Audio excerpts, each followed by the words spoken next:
Welcome to UnityNow, the podcast where we discuss unity in the face of division. Inspired by the Unity 2020 plan, we strive to unite Americans by highlighting the middle ground between the two dominant parties and promoting the individual over groups. Each episode, we will bring you exciting, well-informed guests and host nuanced conversations about politically charged subjects. Our goal is to bring an end to the ideological war threatening the collective well-being of this great country.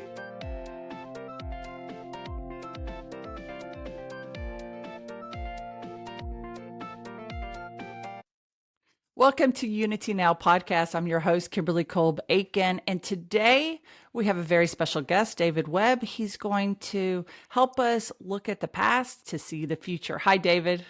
Hi, Kimberly. How are you? I'm wonderful. You and I both came into an organization a few years ago, and we haven't met till today, but we've been together for a couple of years.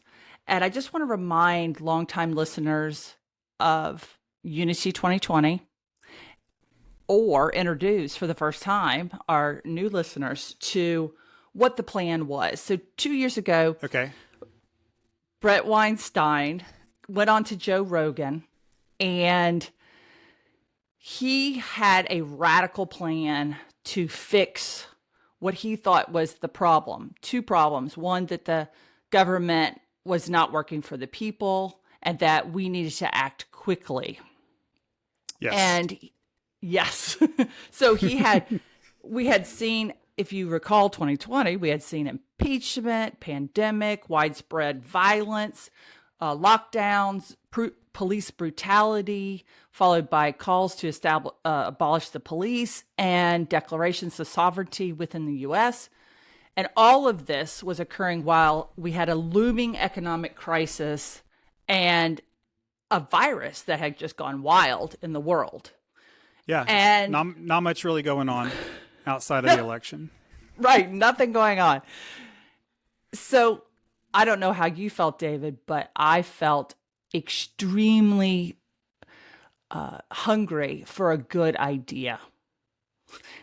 And so when I heard Brett on Joe Rogan talk about what he then dubbed the Dark Horse Duo, it sounded like a good plan.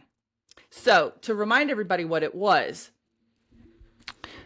there was a Medium post in end of June of 2020 that read basically this: "We the people draft two candidates, one from the center left and one from the center right. Once elected, they agree to governor as a team. All decisions and appointments will be made jointly in the interest of the American public. Only when they cannot reach agreement or when a decision does not allow for consultation does the president decide independently. A coin flip determines which candidate runs at the top of the ticket. Each candidate must possess three qualities. They must be patriotic, they must be highly capable, and they must be courageous." Those were the three conditions. And yes. On Joe Rogan's podcast, he proposed, kind of off the cuff, Andrew Yang and Admiral William McRaven. Do you remember that? Yep, I do. Yeah, so that was like the first full episode of Joe Rogan that I'd ever watched. And a coworker and I were having a discussion about COVID and the coronavirus, and how it was just really weird that this wet market thing didn't make sense, and that it came from this place where there was a lab. And he looked at me, he goes, "You need to, let me look. There's a guy I heard the other day on Joe Rogan. Yeah, you need to watch this guy, Brett." And so I went home that night and watched it. And they talked about many things, but the one thing that really caught my attention was the Dark Horse Duo. And I remember my wife and I looked at each other and we're like, that actually makes sense. Like, that would be kind of cool if that worked. Right. So. And apparently a bunch of other people thought the same thing, because here we are. Here we are. Tens of thousands of us poured in. So at the end of that Medium post were ways to participate. One was to give an email and get updates. One was to hashtag Unity 2020 and all your social media. And the last one was volunteer. And you and I both went into that volunteer Slack which is That's where correct. we worked, but never touched each other in any way. But we were both in that volunteer force. So tell us a little bit about how you got there and what you did. Okay. Yeah. So I signed up for the Slack volunteer channel or communication platform, and quickly started conversing with people. To this day, it's the most professional and civilized setting that I've ever worked in. That includes all of corporate America, interactions with people on the street. It doesn't matter. Like, I've never met so many nice people who had the same mission and cause in mind, and were working tirelessly to try to see it happen. It gave me hope. Before Unity 2020, I couldn't tell you I couldn't answer a political question. I didn't care. I didn't think that there was any point to it. And I think a lot of us there shared that. So yeah, these channels started popping up where, hey, we need a website. We need to figure out how to do, X, Y, and Z technically. And as a software engineer and computer scientist, I started, interacting with people of all different ages, trying to solve some of these problems. And so that kind of defined the first 2 to 4 weeks of my life as a volunteer, and then helping out with social media things where we needed volume and numbers to get banned. Can I stop you right there and ask you Sure. a question that popped in my head? So you said before 2020 you couldn't answer a political question. What activated you? What incident or incidents got you interested? Just really the idea that Brett put forward that seemed to make sense. The idea that there would be some capable and courageous people making decisions for the country that indirectly and directly affect all of us, that seemed like something worth working on. Yeah. I mean, I guess my earliest involvement in politics was the 1992 election, in which I voted for Ross Perot because he made sense to me. Now, I was 18, so what did I know, right? Maybe he did, maybe he didn't. I haven't really done a retrospective on that 20-something years later, or 30 years later. Wow. Uh-huh. But, I've always been of the viewpoint that the two-party system wasn't solving anything except for servicing their own needs. And I don't think that I had consciously put that thought together before the involvement in Unity, but looking back on that's definitely kind of like how I saw things politically. Okay, so what did you specifically do after that 2 or 4 weeks? You said in the Slack, you just kind of went over that. So what's next? What happened next? Yeah, so like some things were happening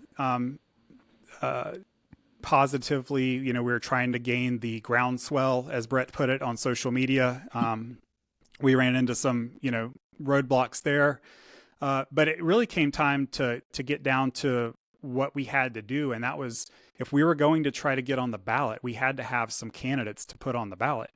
And a gentleman by the name of David reached out to me and said, hey, do you mind helping? We need to have an election, and we need to find some election software that we can use. Will you help us evaluate these systems? And I said, sure. So there was a team of us evaluating the systems. I'm sure there was more people, but this core group of 5 people is what it kind of got distilled down to in the end. And that was myself, this other David, a gentleman named Joshua, a gentleman named Ryan, and a gentleman named Brian. And so the 5 of us kind of embarked on this thing. And the first thing I had to do was figure out what ranked choice voting was, because I'd never heard of that before.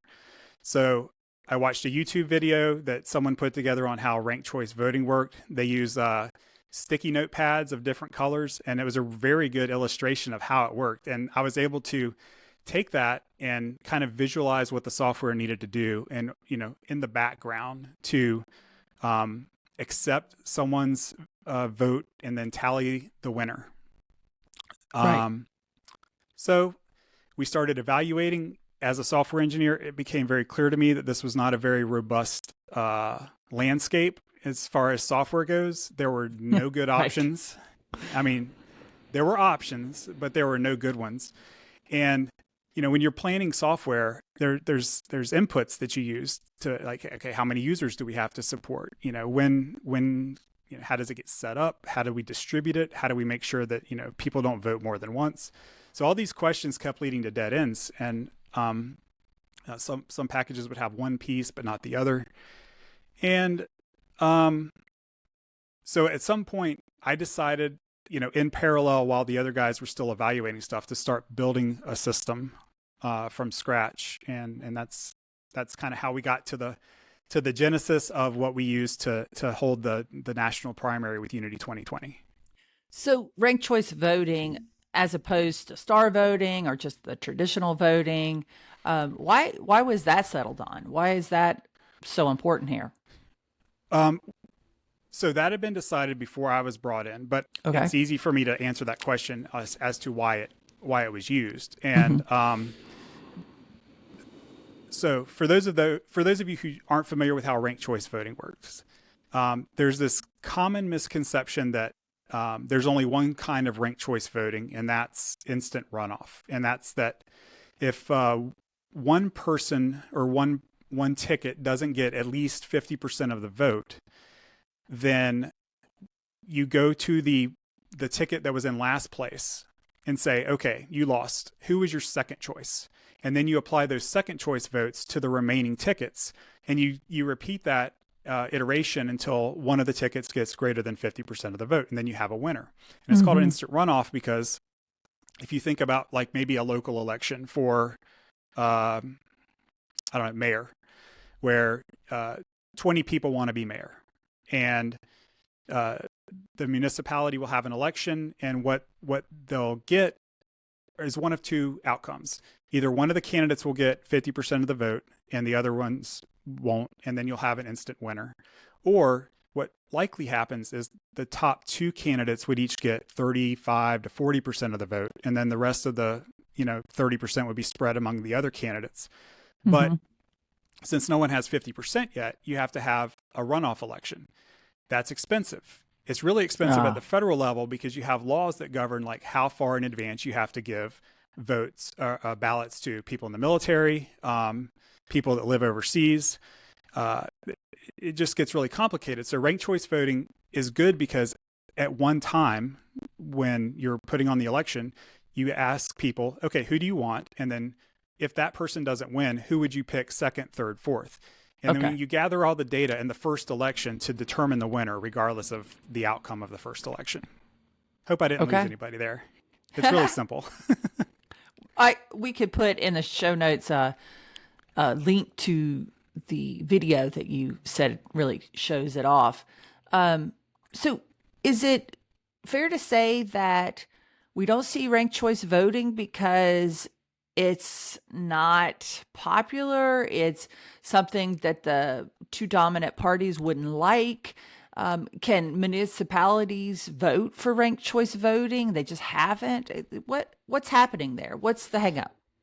Well, I did some research before this conversation, and I was pleased to find that a lot of places have started to use it, even in the last 2 years since the 2020 election.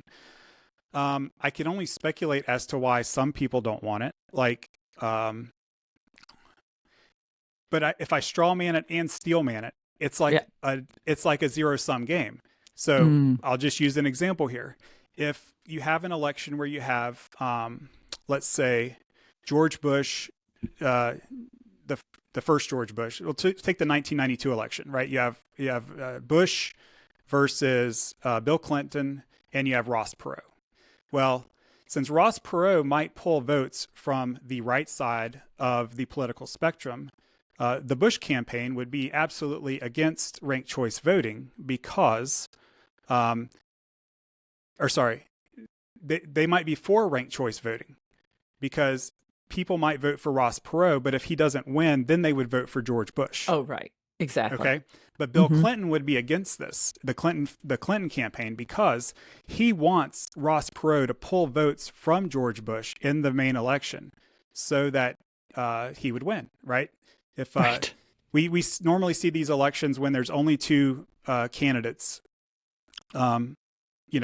decided between, a couple of points. Most of them usually have like the winner has 48.9% of the popular vote, which if you think about it, isn't even a majority. And then if you have the Libertarian and the Green Party and write-in votes taking votes away, the person who thinks that those alternate candidates are going to favor them would be against ranked choice voting for that reason. Okay.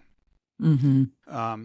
So that there's one example of where if ranked choice voting was in place in 1992, you could argue that George Bush would have won the election because the people that voted for Ross Perot might have voted for Bush over Clinton in a runoff if there was a runoff to get a majority winner. And why isn't there a majority? Why isn't that a requirement in our federal elections? Constitutionally, it's not required. It's done by the Electoral College, not by the popular vote. Yes. Okay.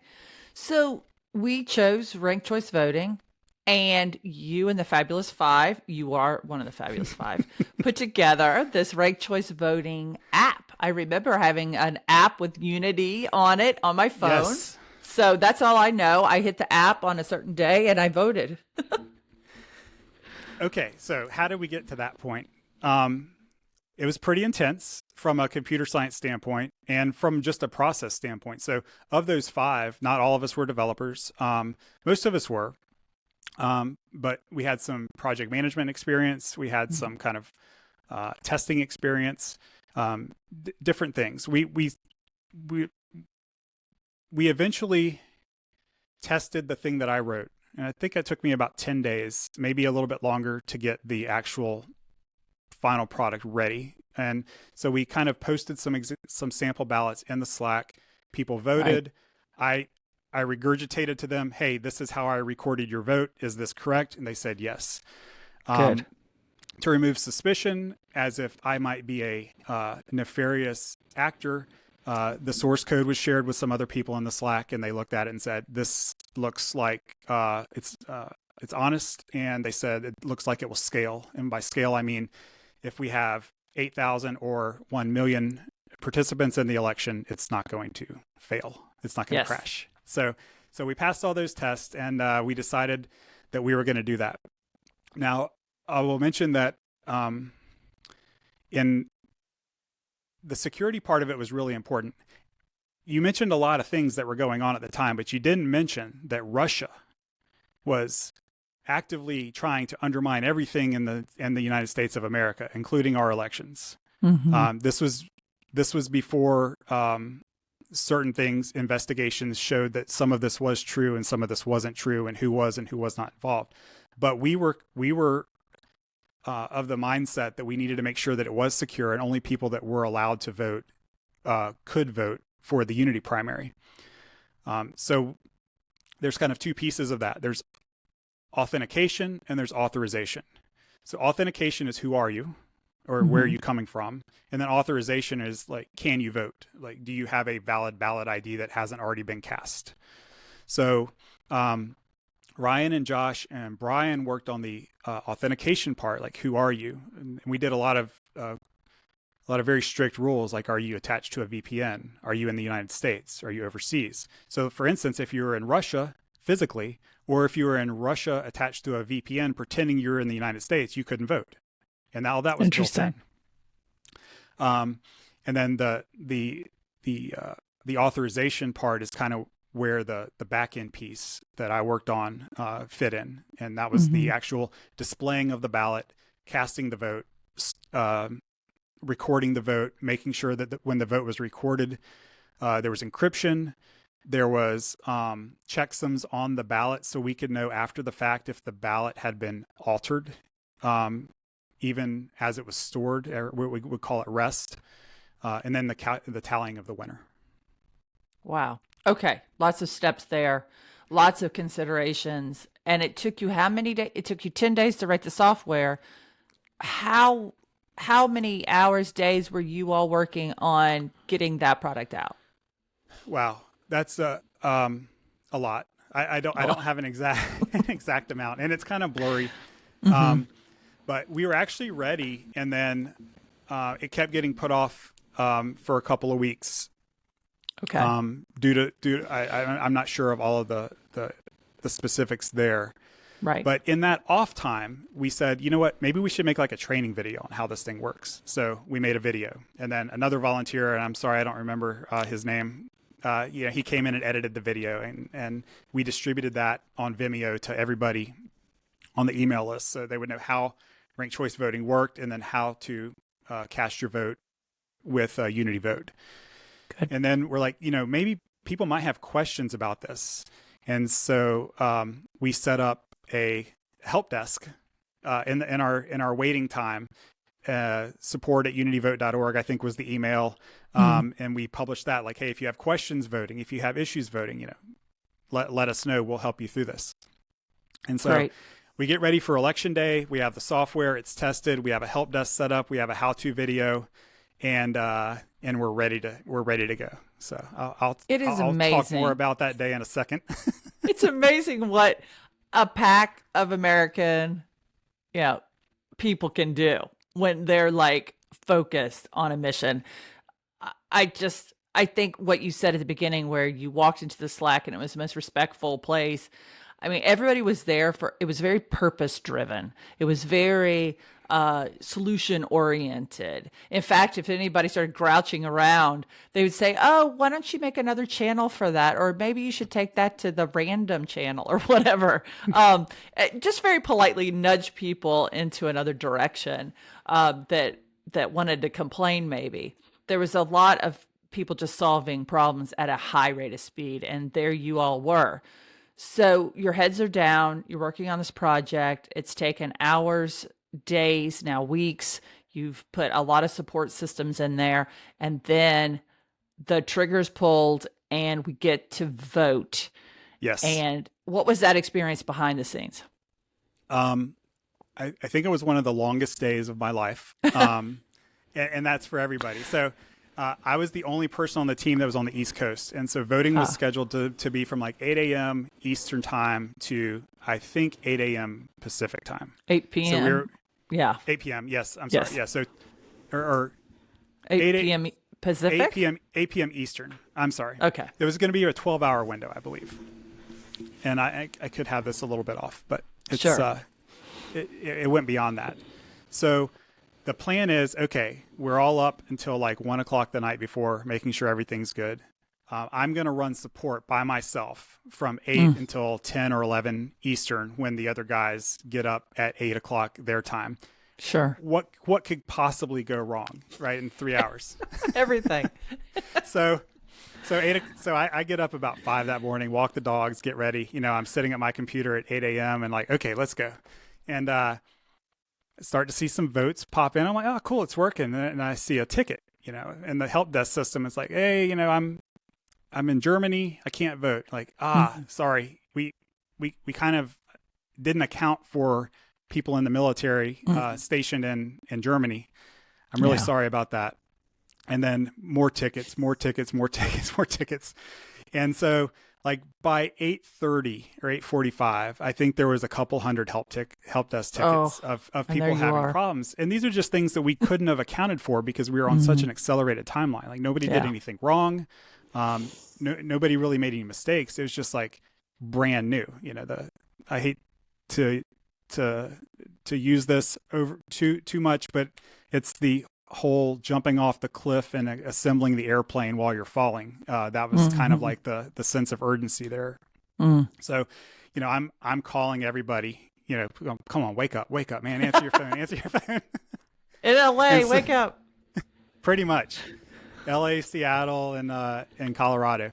And so finally I start to get people like, what can I do? I'm like, call the other 3 guys until they wake up. Okay, call the other 2 guys until they wake up. And so finally, like, I get all these groggy guys, in Slack. I'm like, okay. So we start like fixing bugs and addressing these geographical concerns in real time. Sometimes we made it better, sometimes we made it worse. But at every point in time, more tickets would come in and we'd update all of them. Like, okay, try again, and go in the Slack. Okay, try it again. And I got to say, like 99.99% of the people were very patient, very understanding.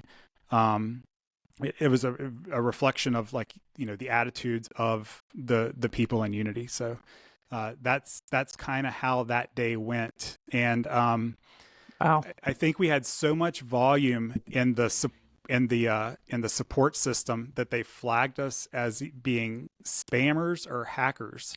And so Oh. like at about 2 or 3 p.m. Eastern, maybe, like our help Mm-hmm. desk got cut off. We stood up another help desk provider while we were waiting on that one to reinstate the account. Mm-hmm. So we actually for about an hour switched to one other help desk provider and then back to the other. And then eight Oh. o'clock comes around and there's a meeting, like a steering committee meeting with Brett and everybody. And our representative that was at that meeting comes back and says, can we keep it open till 11 Eastern time so that everybody who didn't get a chance to vote, we're like, absolutely, So 8 a.m. to 11, I think it was 11 p.m. Yeah. Eastern was the voting window that day. And David, I'm thinking you have a job. I do. And family. Very supportive family. Oh, So yeah, no, and no, my wife's totally on board with what I was working on, and she was knew what the cause was for. So yeah, we took breaks, like we had to eat and stuff. But between the five of us, there was always someone like handling live chats and handling tickets, and just working on anything we had to do on the software to make sure that people who wanted to vote for the Unity ticket and the first ever national primary held ever, they can't take that away from us, that they could. So it was a very satisfying day at the end of the day once we finally delivered the results to Brett. But it took a little bit of work to get there. Yeah, it did. Wow. That's an exciting story. I did not know it. All I knew it as a user, and it felt like more than 5 people working on it because it was speedy and fast, and it was so important. It was important to our movement to come up with candidates so we could let those candidates know if we ever got enough, groundswell, as Brett always called it. I just called it, people. Yep. To support it. So, what do you think we did right in Unity 2020? A lot. I mean, it was bold to propose the idea on the most popular communication platform at the time, which was the Joe Rogan podcast. I mean, Brett really took a risk putting that out there. And then he also has a job and a family, and he devoted a lot of time to doing anything he could to try to get it going. I think a lot was done right, and the efforts that people were making, people were really good at kind of staying in their lane in the volunteer network, saying, okay, I'm good at this. I'm not going to dabble over there, or I'm not going to tell those people what to do. Because we have such a short time frame to get so much done. And just the attitudes and the professionalism and just the matureness of everybody involved, I think, is what we did right. I think we got the right tribe together to try to accomplish the right task. And unfortunately, we didn't have enough time to do that. So there was a critique of Unity 2020 that I remember vividly because first, it wasn't anyone in the movement at all. And they called us basement boys. Well, how do you respond to that? I read that article on Medium. I read that article. Basement boys. Yeah. Yeah. Look, it's so easy to sling mud. Like, right? I can go walk I didn't know on what the a beach. basement boy was. I'm not one, but I was in Unity. I don't think you're one. None of the. Yeah, no, by a lot of different reasons. No. I think it was. I read that review, and look, it's it's probably someone trying to latch onto something that's popular at the time to try to get clicks. It was my first impression, but obviously more journalism where there's no homework done. If you wanted to even call that a piece of journalism, it was more like just an opinion. Published. So, and a very smart and courageous volunteer, Vinny, responded to that piece, and I read his response, which was amazing, and there was no rebuttal to his response because the person was out of their league at that point. I responded, but I don't think it was excellent, but I just enumerated what my demographic is and who the people I worked with. Where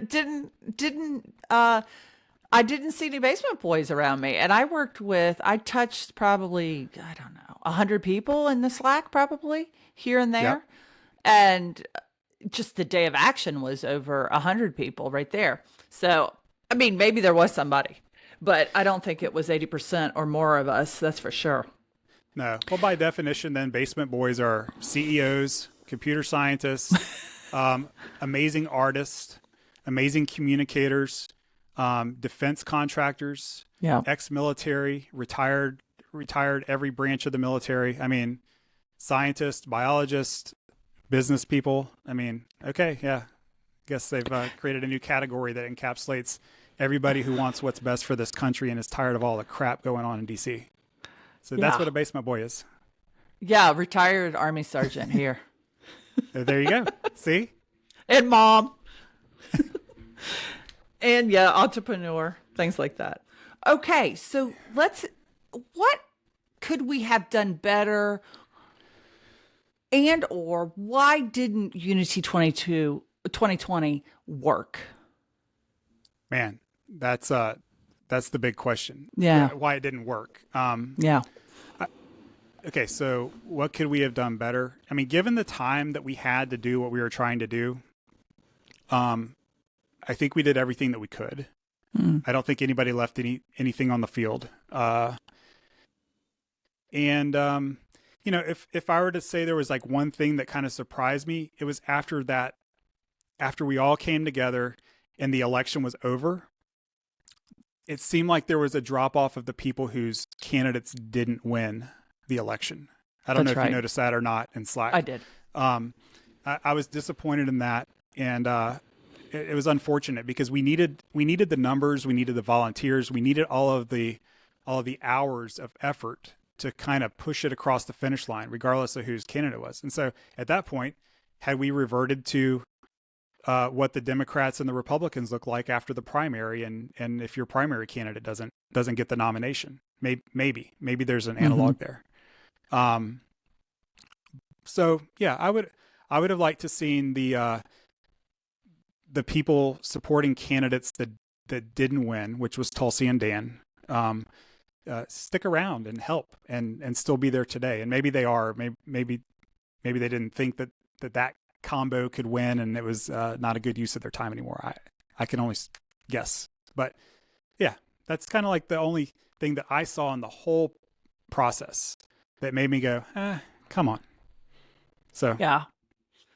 I think I had to also think about would I have dropped out had I not gotten my candidates in there, and I didn't necessarily get my candidates in there, but I did get to put them second or third or fourth or fifth or sixth, which I felt fully engaged with that ballot because I had, three choices on the right and three choices on the left. And I ranked them 1, 2, 3 on both sides. And I felt like no matter what, I got to put them either at the first or at the last.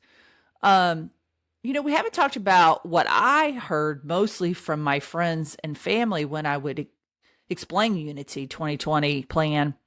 Of course, it felt crazy because it was out of the box. Can you do that? They would say, can you do that? I'm like, yes, you can do that. Like, there's no reason that we have these two dominant political parties running the show. There are alternatives. Oh, well, then you're talking about third parties and they just spoil because a lot of people remember 1992. So Kimberly, don't waste your vote. Don't waste your vote. You're just wasting your vote. I mean, so how do we deal with that? My personal conviction is that no vote can be wasted if you vote for the right person. If you vote for the person that you want to be president or mayor or city council person, regardless of whether they win or lose, you haven't wasted your vote. The waste your vote, the spoiler thing, that's playing games by the people who want to make sure that they get your vote. The same people that say you're voting for the lesser of two evils, even though they might not say it specifically. I mean, that's the best description of how, what some results say 83% of the population feels like. And because of that, a large number of Americans, like 40% or more, don't even vote because they feel like it's just a waste, or, they're picking the lesser of two evils. So, I was met with the same thing.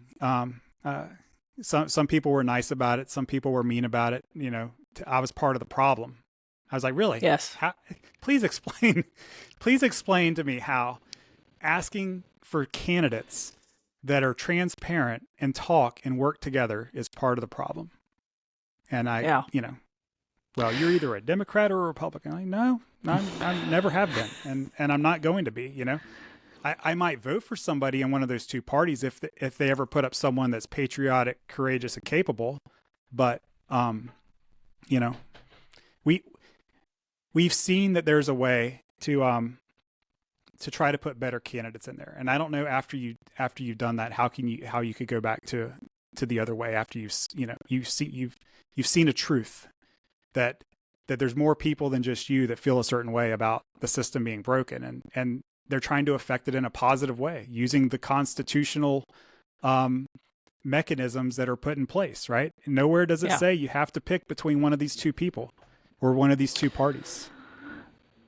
But, I got a different pushback, David. I got not only, third party or a wasted vote or a throwaway vote. And then if the Ross Perot predicament, right, was then they would, if they were articulate, and I have some articulate friends and people in my life, they would say, well, what, issues are you really concerned about? And you better vote for that guy. And that was, I thought, a better argument, because the Supreme Court justices were going to be, they're aging out. And, it was a compelling argument for someone that was sitting in the middle, or a little left or a little right, but not really, into politics so much. But if you could get that message to them, like, if you care about abortion, you better vote this way. If you care about gun control, you better vote this way, because the Supreme Court justices were inevitably going to be nominated and put on the court, which means a lot in this country. It's a third of our legislative of our whole government body. So yeah, there was that. So there was a couple things we did. First, we said, if it doesn't look like it's a viable campaign, we're going to drop it. That was right there in the articles. So I would always point to that. Like, if we see we're not getting the numbers we need to have by, unfortunately, I don't remember having a date, which it would have been easier for people like me that are very goal oriented if I had a date, but we didn't have a day. So I was running really hard and I didn't know how long I was going to have to run. So that was a little bit, I think we could have done better, but maybe it's because nobody really knew what that date was. And then the vote pact system. So here we all were in the Slack, very well connected. Right. And you probably, if you were a center right person, you probably had a center left friend, or 8 or 22, and you could pact with each other that I'm not going to vote for my normal candidate, and neither are you, so I didn't take away from either side. Right. Yeah. So that was creative. I broke the promise because I wrote in Tulsi and Dan on my ballot. So I think that's fine. Sorry. No, that's just if you vote pact. No. I hear you. No, and I thought that was a great idea. And that was promoted in the campfires, which I thought were very helpful, a way of bringing everybody together. Yeah. And kind of getting on the same page with what other options there were after getting on the ballots weren't one. But to go back and address a couple of things that you talked about there. Yeah. First of all, what about this issue? I had so many good conversations with friends about unity, and this would come up, and I would say, okay, but what about all the other ones? Are you for all the other things that team's for? Because you're buying into the whole agenda. And they would say, well, I feel this way about guns, and I feel this way about abortion, and I feel this way about Medicare or healthcare. And they're like, what does that make me? I said, it makes you an individual. Like, it makes you who you are. Like, you don't have to pick a team. Like, think for yourself. Okay. Or if you have to pick one, like, then you start thinking it's on you. Prioritize those things. Which one is most important to you? Don't vote the way someone else tells you you're supposed to vote. And those were good conversations. And I think a lot of those people voted for non-duopoly candidates as a result of that. It opened their eyes to either libertarian or green or even some of the other ones. And then the other thing that I would say is, like, I told you I wasn't very much into politics before this, and I started to think about these things. And it's like, we're electing someone based on them promising to do things that they actually don't have the power to do. Like, the president cannot pass laws. They can appoint Supreme Court justices, but the Congress still has to approve them. The Congress has to put laws in front of themselves and the president to be voted on and vetoed or not, or signed off on. So, I just wish Americans would all be kind of in the loop about how things work, and be able to see through some of the empty promises that are made on the debate stage. So yeah, that I don't know why we've gotten to that place, and it's pushed as that's the way it's supposed to be by media. We wanted to be in debates as one of the ways to try to get on the ticket or on the ballot. The debates are super rigged. I did a lot of research on those and brought in some friends who are lawyers, specializing in federal law. And we looked at all of the old case law where people had sued to be part of the debates, and it's almost impossible to join those.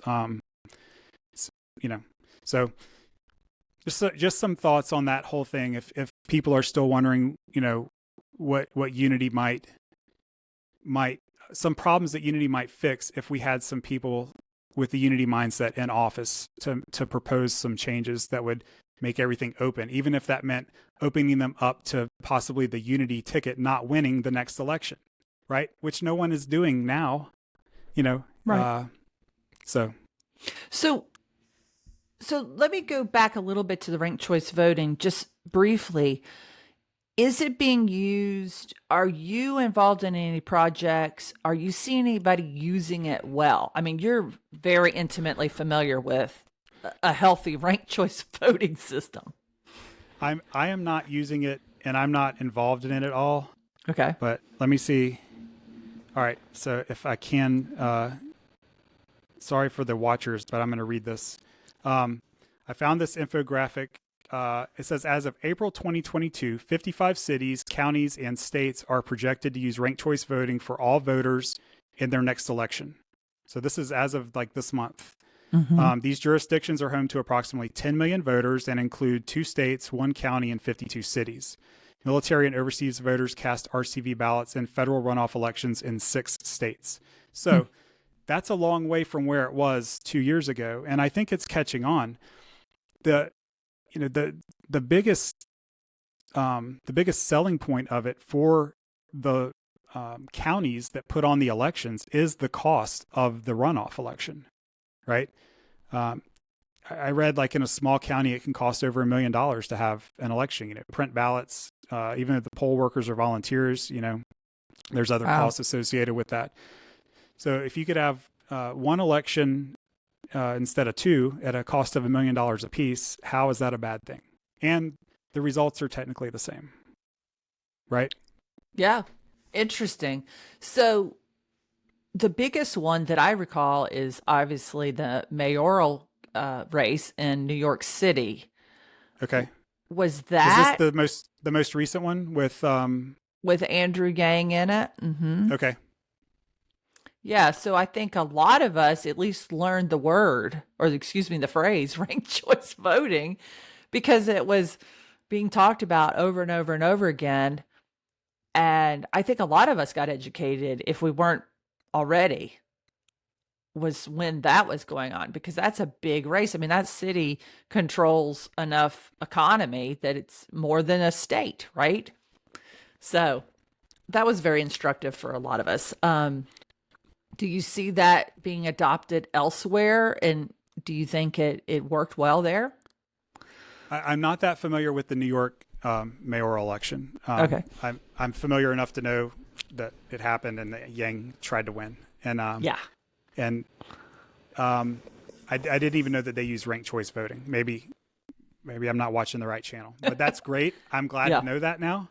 And yeah, I think it will catch on. The other downside of the runoff election is that turnout is way less than what it is for the first election. So, if you could capture the winner in the first election, you would have much more representative vote than by having a runoff election. And the other thing is, like, you give another argument for ranked choice voting is that it promotes candidates putting their best foot forward and not running dirty campaigns or smear campaigns, because they're going for that second place vote, right? Right. The second place vote can mean the difference between winning and losing. During the time between the first election and the runoff election, people can hone their smear campaigns and their mudslinging to more focus on the person who they know they have to beat when there's only one more person. Right. Yeah. The other thing is, like, and with Unity, people had already voted for the president before we even determined who was going to be on our ticket, with all of the early voting and stuff like that too. So if you imagine a world where you can vote electronically, either at a polling place or from the comfort of your own home using your phone or your computer, there's no tallying at the end. There's no waiting until the next day to find out who won. I have a graph of the results of the Unity election, and I can tell you who was winning and what place everybody was in at any second during that day, right? And so how cool would it be for the polls to close at 7 p.m. Pacific, or no disrespect to Hawaii and Alaska when their polls close, but my point is, as they close, be like, hey, Dave won Florida, Kimberly won Georgia. I mean, we know this because the votes are tallied in real time, and there's no Wouldn't there's no lag there. Skew things a little bit? Just put a lot of pressure on those last states to vote just because they're in a different time zone. I mean, I could just see the news getting a hold of that information and creating a complete panic with that. I thought of this too. I mean, you could do like Unity, and you could have the polls open from 8 to 8, or 11 to 11, and just like, look, it's the sun's important. Okay, I acknowledge that time zones matter, but it's 2022. Like, we're still doing it the same way we've done it, for 100 years or more. Yeah. And you're right, that is a problem, but it's not something that can't be overcome, I guess is where I'm getting at there. And even if they didn't disclose the winner, the state would still know who the winner was, and they could submit it to, whoever they needed to submit it to at 7 p.m. local time. And then you could release them all at the same time. But there's, there's no boxes of absentee or mail-in ballots if mail-in isn't an option. And I'm not against mail-in ballots, are good for what, for certain situations and making sure everybody can vote. But electronic is much more efficient than mail. And and there's problems there, like who has access to a phone, who has access to a polling place. I'm not touting it as the solution to fix all problems. All I'm saying is it would be nice if we started moving toward a solution that used some of the technology that we have at our disposal to try to fix some of the problems, so that we don't have the kind of non-transparent and controversial election results that we had in 2020. Like, that's something that we couldn't have predicted was going to happen while we were doing Unity. No. And how much better could things have been if there was no question, regardless of the winner or the loser? We got to get back to the point where the loser says, "Good game, see you in 4 years." Right. Shake hands. I lost fair and square. I know I lost fair and square. That's on me. I'm going to up my game for next time. Right. Wow. That would be, oh gosh, highly capable, courageous, patriotic leaders again. Right? Yes. Yes. So I think I would like to know, because we interview a lot of folks that we think are unity minded, whether they even knew Unity 2020 existed. They are normally, deep thinkers, and they are thinking about different ways to converse with each other. They're thinking about what is working, what's not working. And where do you see the energy of unity now? Is it in the conservatives? Is it in the liberals? Is it in the Forward Party? Is it in the libertarians? Have you thought, like, where do you think that unity energy is now? There's a couple of organizations that were spawned out of the unity movement, and the people that were connected as a result of that. And some of them I talk to, some of them I help with. So you have organizations like that, and I'll just mention them because they're great. Please. One of them is Second Look News. Yes. That was started by Stacia Wilson. I help with that one. There's the Samadzap app that Ryan and his team are working on, that was promoted by Brett and Heather on Dark Horse a couple weeks ago, which would have been early April 2022 for those of you listening to this much later than we recorded it. Yeah. So, and that's, so what these things are trying to do is not really affect federal elections. They're trying to affect some of the root causes that lead to the mentality that affects federal elections. So, in Second Look News's case, writing articles that are going to take a while to read. You know why? Because they did their homework. They put both points of view, or 3 or 4 points of view in there, and then they peer reviewed them. And then they peer reviewed them for bias and accuracy and citations and all that other stuff. And then, like the Samadzap thing that they're working on, it's like decentralized internet. It's how to own your own information, how to control what you see, not letting ambiguous algorithms or intentionally hidden algorithms control what you see. And as of this time, we're within a week of Elon Musk purchase of Twitter being approved for $44 billion. And you're already seeing things happen on that platform. Whether you like him or not, or whether you like Twitter or not, you can't dispute the fact that now that there's a change coming, you can see a change on the way things are behaving from a computer science standpoint on that platform. So obviously the thing that Ryan and them are working on matters, because you're starting to see things shift that way. And I wish them all the best of luck on theirs, because it's their app is so much more than that. And you'll just have to stay tuned. They have a Substack that you can read about their manifesto and what they're working on.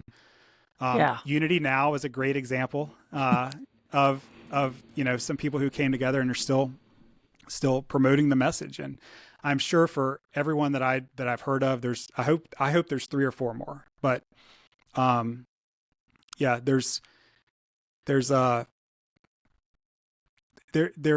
progress. There's forward progress and getting people that think alike together and communicating. And I think we have to keep doing that. And that's that exponential growth we can see as long as we keep those channels open and keep spreading our message and helping people to connect with other like-minded people who want to solve problems.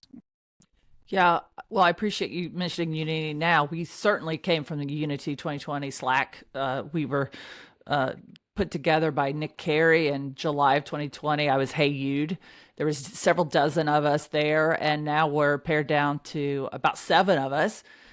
But we have streamlined our process, obviously. And this is kind of the time to say, listen, this might be a place for you to dig back in if you are Unity curious, or you're former Unity, to support us, to subscribe to us, to reach out and say, hey, do you need another producer? Do you need another host? Do you need another reviewer at Second Look News? Do you need another person to look at your app? this is a great time to do that because we're staring down the barrel of 2024.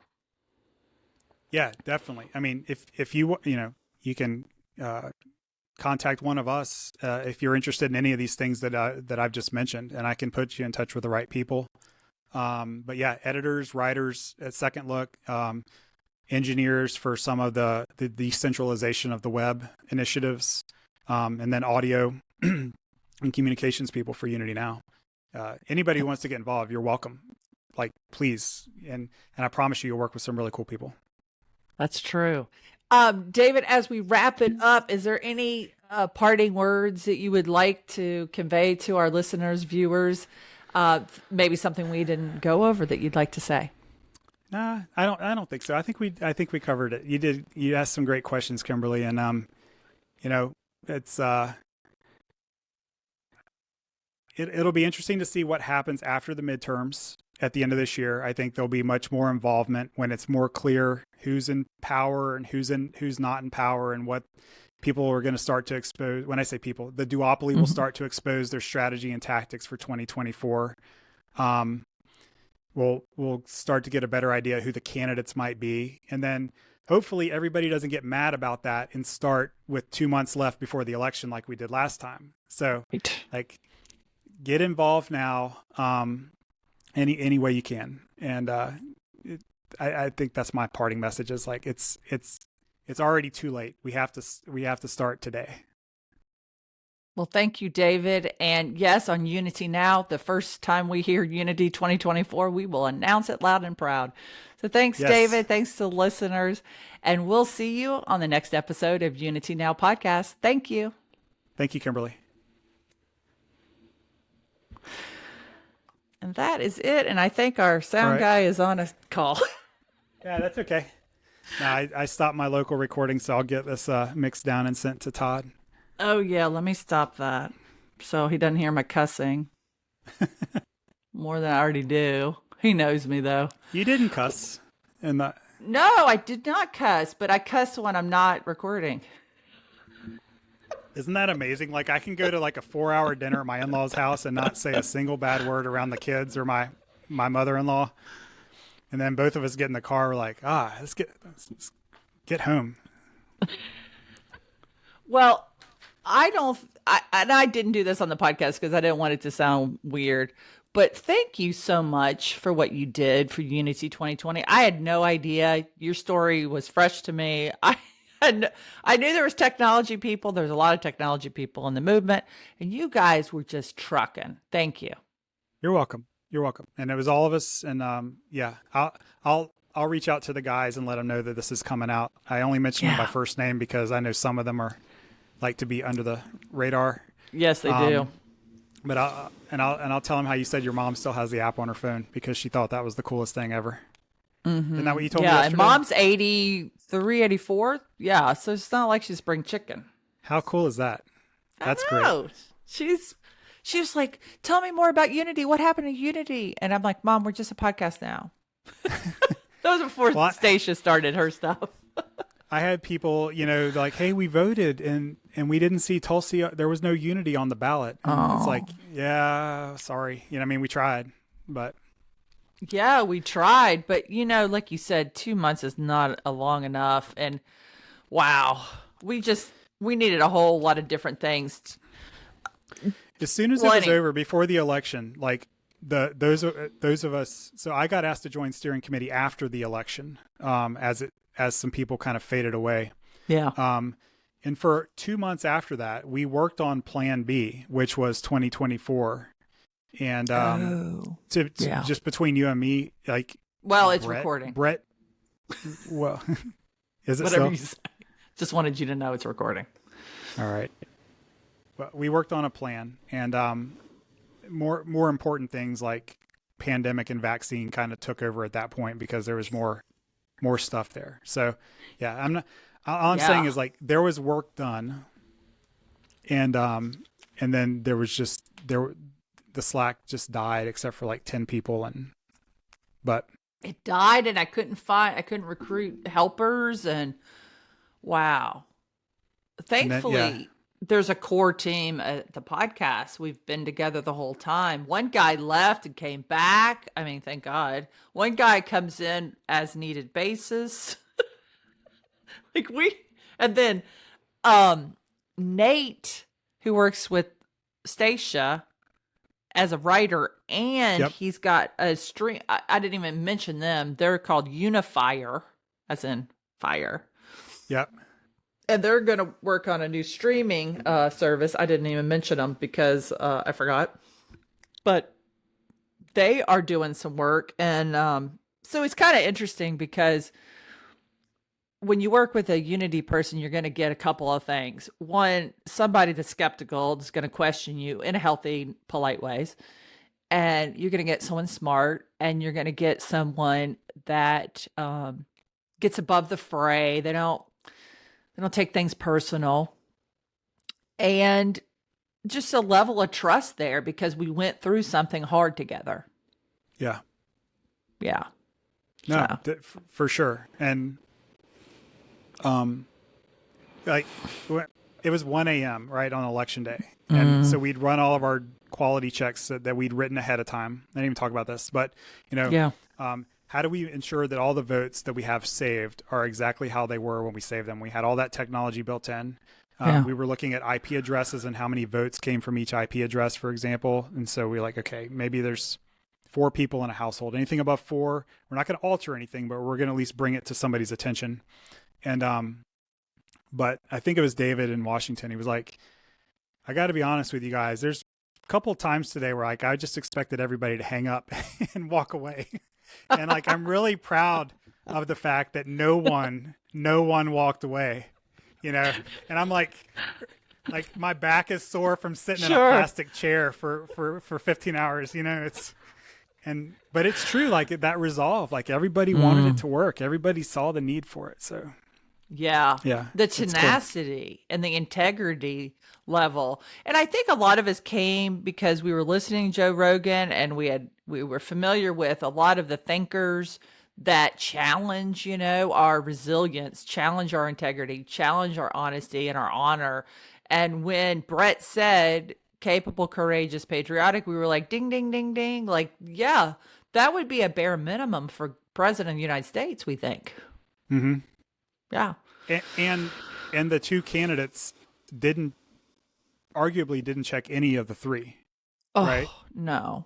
I mean, you could say Joe Biden had capabilities because he had done vice president before. You could say that.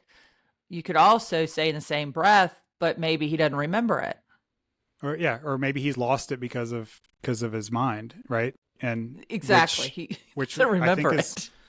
Look, I want the guy to be capable, courageous, and patriotic, but I just don't see it. I'm rooting for whoever wins, whoever's the president is. I want them to do a great job. But that's good. Yeah, I did too. Even when Trump was president, I was like, well, I want him to win. I don't want him to lose because I really don't want to be taken over by China or Russia. Now that's extreme. It sounds crazy, but it doesn't sound crazy to someone that's been in the military for 20 years. Yeah, you have a different perspective than most Americans. Yeah. Including me. I don't know.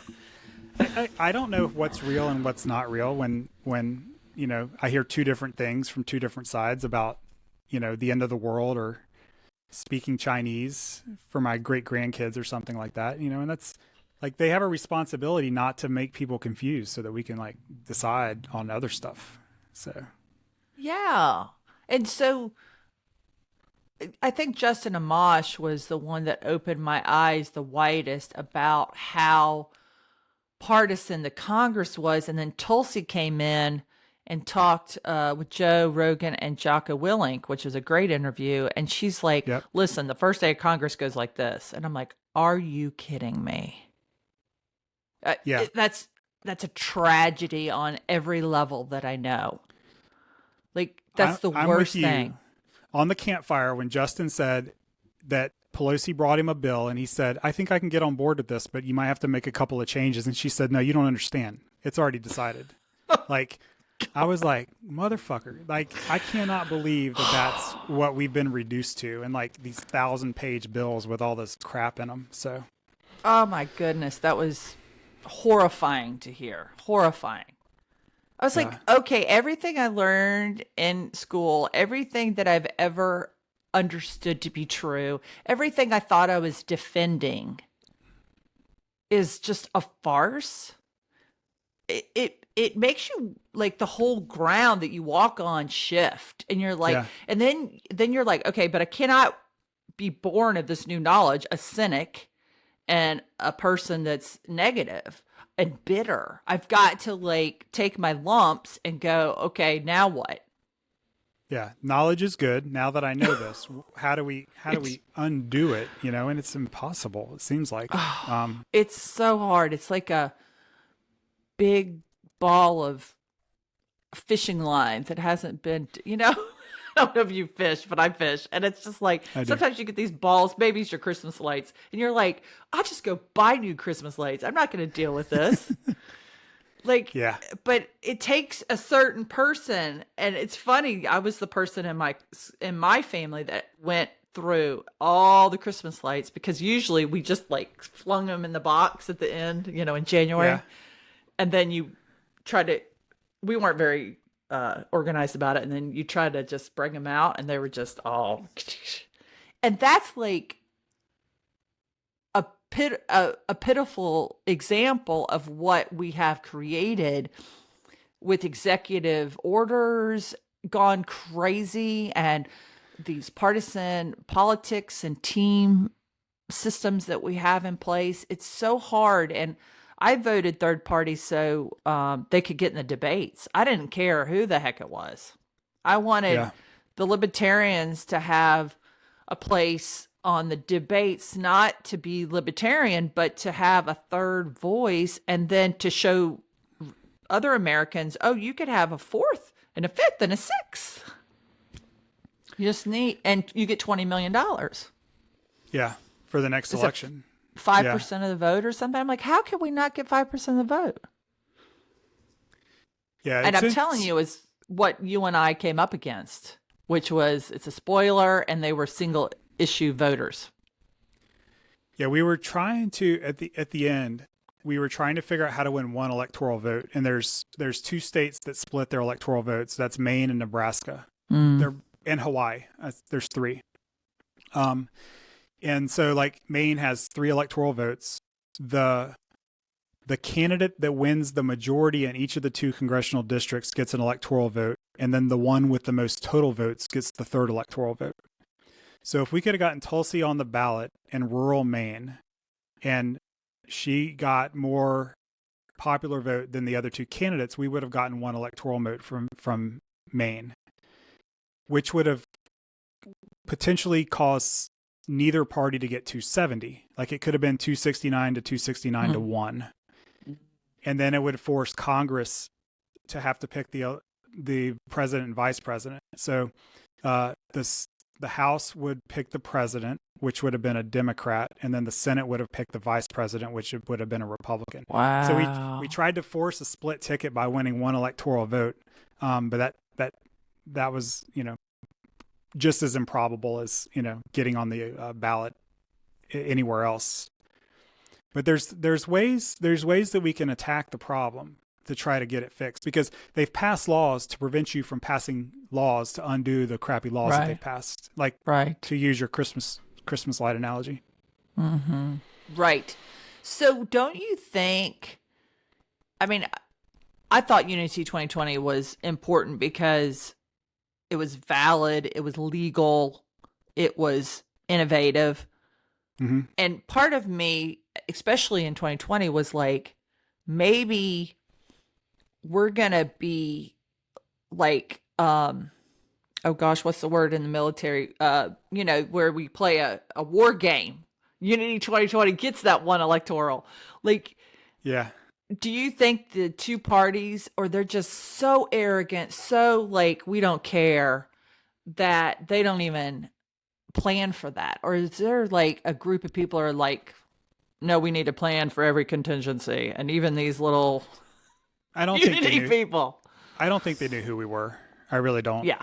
I mean, look, Brett and Heather were on Yang's podcast a couple of months ago, Right. And he pretended or really didn't know what Unity 2020 was. I find it hard to believe that he didn't know, because He knew. a lot of the volunteers were from his campaign and had direct Right. access to him. Right. One of them's been on the show. And that was insulting to me, to think that he knew about that and didn't acknowledge it then. Like, why not? You know? I mean, Yeah.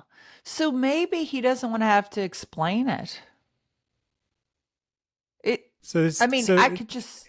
So he's just like the rest. I mean, the Forward Party, blah. I mean, seriously. I mean, I don't know.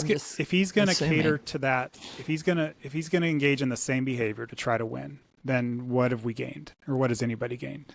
Right? Yeah. I don't know. I was never part of the Yang Gang, and I'm not. I mean, I don't have any affiliation to Andrew Yang or anything like that. Like, Yeah. he would have been better than the other two, but Me too. Oh yeah, definitely. He understands like technology and the future, and he's a smart dude, and he can do math. That's very exciting.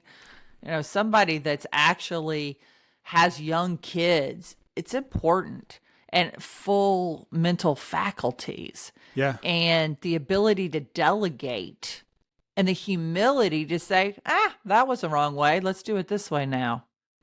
God, Yeah. that would be so refreshing. I would be so excited if I ever heard a congressperson or a senator or a justice or any of them, president, say, I got that one wrong. It's been a long time since I've heard anybody have any humility. It's like, oh no, you can't ever say you're wrong, because then they're going to repeat it 1,000 times, and then they'll say you're wrong on everything, and they'll refer to it forever. So, Mhm. oh, like you've never made a mistake. You've never locked your keys in your car. Come on now. Yeah. It's as long as, yeah, it's like I was in college in 92, right? I'm 48. I don't, just to give I'm you a 53. frame of reference. Okay. Yeah. So like, we were like, you know what? If Bill Clinton would have just said, yeah, I smoked pot, he would probably get a lot more votes than doing this, crap about, oh, I just drank the water. I didn't really, I didn't inhale or whatever, It's like, we all know you're lying. Like, it's okay. You were an 18-year-old. We've all been there,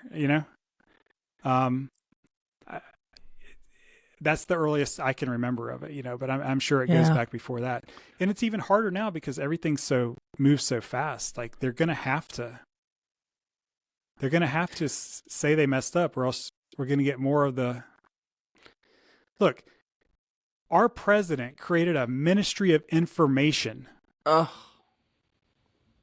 We didn't talk about that. We could have today. I didn't think about that. I don't know enough about it to talk about it. I just, Except that I cringe. Except for, yeah. I mean, it's like. That is from 1984, nearly. It is what it was called, right? They had the Ministry of Information. That's where Winston worked, where they changed the stuff, right? And we got Wikipedia articles changing. We got I got screenshots where they changed the ChemPub, the chemical database of medicines maintained by the National Institutes of Health. Oh yeah. And I have like the chronological changing of what ivermectin's good for as the narrative changed. No. Right? And I'm not saying that's a cure to anything. I'm just saying, like, I don't think molecules change what they do based on on politics, but that is happening. So we already have the Ministry of Information. It's just now they've made it official.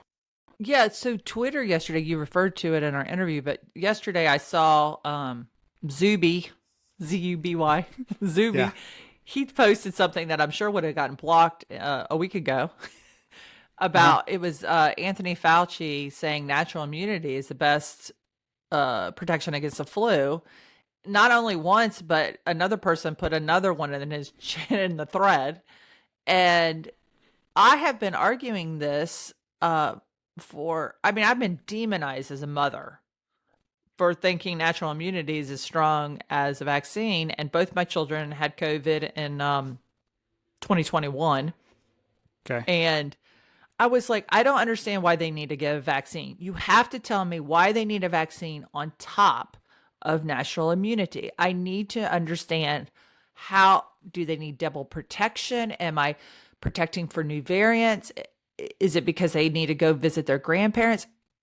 Somebody tell me. And the UK was doing a study that I don't know how I could read it because I feel like the internet's so tightly regulated. The UK had tracked 800 people with natural immunity from the summer of 2020, and they never reinfected. And I lost track of where that study was, but they never got reinfected, or not at a great rate. Yeah. And it was just weird. And now the Virginia Department of Health this week recognizes natural immunity against COVID-19. Now. And Moderna filed for emergency use authorization 2 days ago. Emergency use. I saw that. For kids 6 months to 6 years old, you know? But I mean, look, I know people that haven't been vaccinated that have had it more than once. I know people that are vaccinated that have had it more than once. It's just like, they need to say, we don't know, because they don't know. Yeah. Right. And if you don't know, you can't like make people do stuff that you don't know what you're doing. Right. It seems simple. Yeah, it does. So the only video we couldn't play on YouTube was the Defeat the Mandates video, which was Louisa Clary, and I've forgotten Matt's last name. But It was a very adult, polite, healthy conversation about their Defeat the Mandates in D.C. Brett was supposed to be there, and at the last minute he decided not to. But as soon as I saw that Brett was going to be there, I immediately contacted the organizers and got him on in hopes that I could help promote, things that look authoritarian. Because the other thing that we didn't mention, but you know this, when you take that political compass test, and a lot of us did in the movement, we were all small L libertarian. Yeah, none of us were authoritarian. No, definitely no. I was like liberal libertarian or something. I was like top or bottom right quadrant. I'm like, what? Right? Yeah, and our podcast says bottom right, and we don't have any bottom left people, but we definitely have people more towards the left and then the center, and then I told you I'm one of the right ones. So we all kind of laugh, about things. Oh, that's because you're way on the right side. You would say that, which is not the right, usually the other way. So it's funny. No, that surprised me. And it's like, like I'm an indoctrinated conservative. Like when my dad found out I was doing Unity, like he sent me this email that said, you need to stop this immediately and start sending all of your money to the NRA and da da da da da. And I was like, hey, thanks for the advice, buddy. I'm good. So that's some of the stuff that I was met with. No, my friends all thought I was nuts. But you know what? They were curious. I call them Unity curious. I would even do emails to my Unity curious friends just because I was like, who could I touch? The other frustration was we weren't allowed to like go out and door knock because Brett's like, no, that the virus is out there. So there was that limitation. True. We had to. Yeah. Yeah. Well, I really appreciate everything, David. We took an hour and a half of your precious life. No, I'm good. I'm gonna go get some lunch and get back to work. But it was nice talking to you. It's good to talk to you too. And if things change or you want to talk about more stuff, let me know. I'm pretty flexible. Well, thanks, and you sounded great. So I hope it translates into our. I'm sure it will. Yeah, it'll be sometime in May. We'll put this out. Okay, cool. All right. Well, I'll get the stuff sent to Todd, and I will talk to you soon. Okay, bye. All right.